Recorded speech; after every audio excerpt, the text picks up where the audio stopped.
The head of West Midlands Police Federation is taking legal action after he was removed from office for standing up for his fellow officers and dismissing claims that racism is widespread amongst his colleagues. Richard Cooke was elected to his position but has now been suspended by the Federation and banned from standing for re-election following comments made on X. To explain what happened to him and what steps he's taking next is Richard Cooke himself. Richard, welcome to Free Speech Nation. Hi, Josh. I read about the story this week. My understanding is, sort of to explain it, is that there were comments made because of some previous cases involving police officers and former police officers, which you then commented on. Can we just start from... Yes, there was a rash of headlines in some parts of the media, notably Channel 4, BBC, claiming that there was a widespread culture of racism and misogyny in the ranks of West Midlands Police, that we had a sort of a gang culture was another comment that was made. And I, as the elected representative of West Midlands rank and file officers at the time, I wasn't prepared to have that because that is patently untrue. It's not a description I recognise of my colleagues who are going out every day, working hard, being very brave on behalf of members of the public. And they don't deserve those sort of labels. And that's never to say that there aren't instances of misconduct that go on. But I know for a fact that those individuals are rooted out and dealt with very severely. You know, so... It wasn't one of the other things that was said that the police were doing nothing about it? Yes, and I said that was nonsense, you know, because, as I've just alluded, we have taken action in West Midlands Police over a number of years now to root out misogynist individuals, racist individuals. They are dealt with, they are ejected from the force. You know, we don't have any truck with those sorts of things. When they're found out, they're dealt with. Do you want to save a boatload of cash this summer, wherever you have a trip planned? The one thing you're going to need is access to the internet and on the go. And you can do that easily with Saily. Hit the link in the description to get 15% off your first eSIM plan ready for your trip so you can browse to your heart's content. Saily gets you a local SIM card you can use when travelling so you don't have to pay those crazy roaming fees just to send a message or check the latest news. Now, they've got plans in over 160 countries, 8 regions, so pretty much everywhere, wherever you're going, they'll be able to make sure you're connected. So how does it work? All you've got to do is this. Hit the link in the description to download the app. It will work on iOS or Android. Buy a plan, you can choose an amount of data and time frame that suits you best, and then just install the eSIM on your phone. When you land at your holiday destination, you can activate your plan instantly. And if that wasn't enough, Saily eSIMs only ever have to be installed once. So when you go on your next trip, you just buy a plan for a new country, turn that eSIM back on, and boom, you're back watching me on GB News. I'll be using a Saily SIM on my next holiday because it's actually faster than some of the hotel Wi-Fis. You can get unlimited data if you want, so you can scroll away to your heart's content.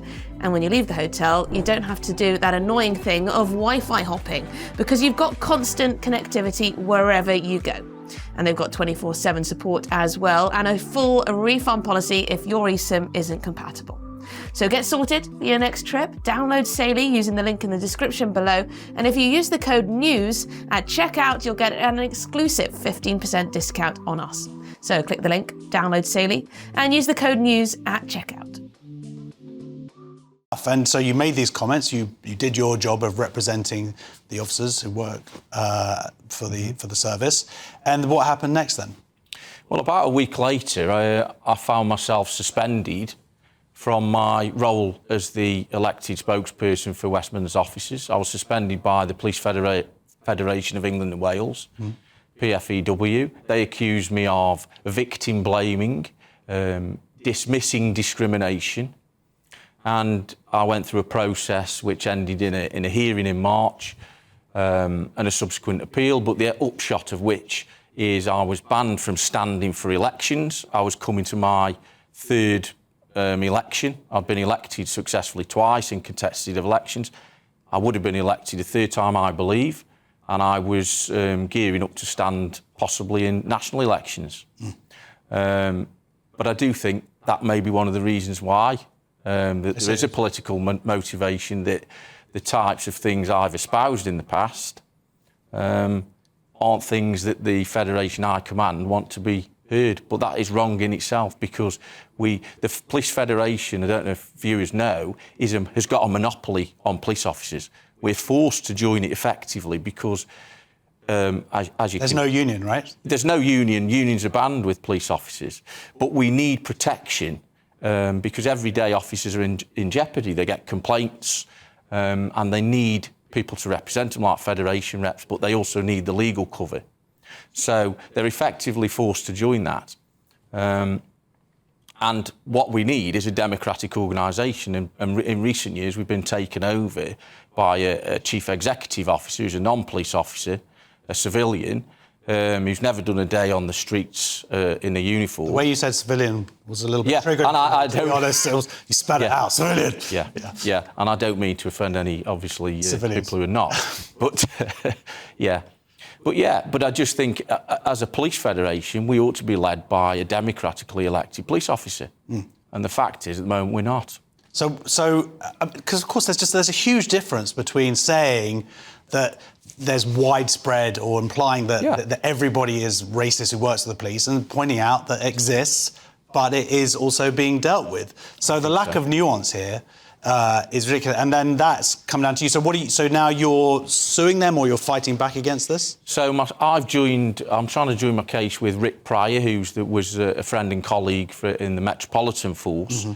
Your viewers may recall, he said that officers were fearful of stop searching people due to the fear of being complained about and being called racist back in October of last year.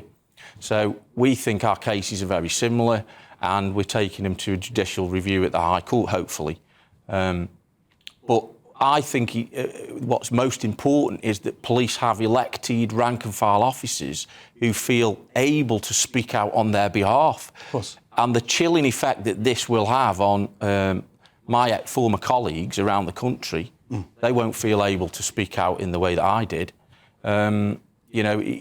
We've got to have my colleagues deserve those representatives that are going to speak out on all manner of issues as they see fit. Yeah, even if it's something that people don't necessarily want to hear. Yeah, and the way people could have expressed their views about me if they didn't like what I said was through the elections.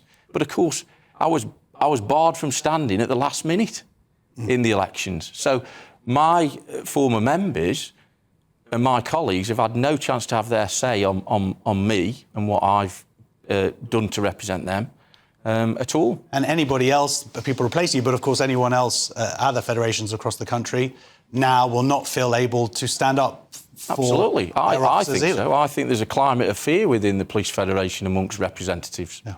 Well, unfortunately, that climate of fear is everywhere, but good luck with your case. Thank you very much for coming. Thank you. Tell us all about it. Richard Cooke, ladies and gentlemen. A spokesman for the Police Federation of England and Wales has issued this statement in response. Richard Cooke was removed from his role as chair of the West Midlands Federation branch following an extensive process which included an appeal. He was investigated following complaints from members about comments on social media, which were judged by a panel of peers to have been in breach of the Federation standards. Our processes, which are set in statute, were followed rigorously and applied fairly at all times. Richard Cooke remains a serving police officer with the West Midlands Police Force. Oh, I didn't know you were still officer. I didn't say anything about drugs in the break. OK, so next...